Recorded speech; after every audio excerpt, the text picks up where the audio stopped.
Pasukan Israel melancarkan serangkaian serangan di tepi barat termasuk di kota Jenin pada Sabtu 29 Mei 2025. Dalam insiden tersebut, sebuah kendaraan militer Israel menabrak bus yang mengangkut jamaah haji Palestina. Bus tersebut sedang dalam perjalanan menuju perbatasan Karama untuk melanjutkan perjalanan ke Arab Saudi melalui Yordania. Akibatnya 2 warga Palestina ditangkap dan bus tersebut mengalami kerusakan. Sebagian besar penumpang adalah lansia yang hendak menunaikan ibadah haji.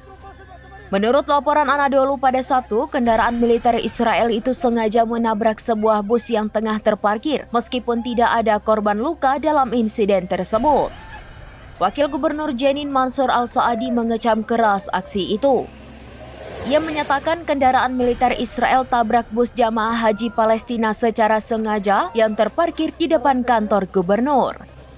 Bus tersebut mengangkut para lansia, sebagian di antaranya menderita penyakit kronis sehingga insiden ini semakin menambah rasa trauma dan ketakutan di antara mereka.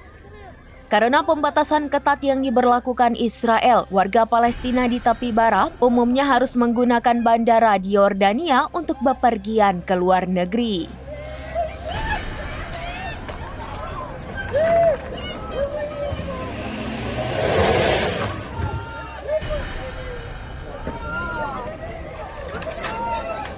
صرح هذا الشيء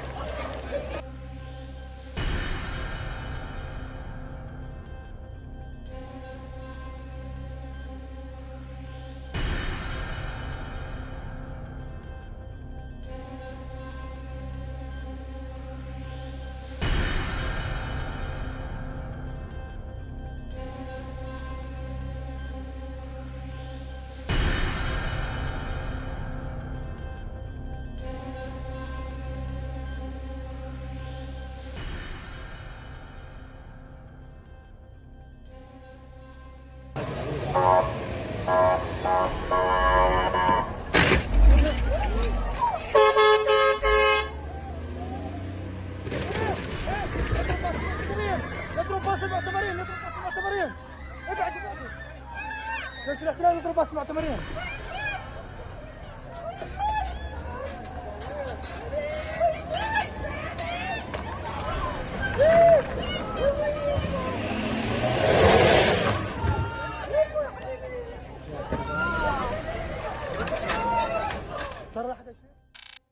Download Tribun X sekarang, menghadirkan lokal menjadi Indonesia.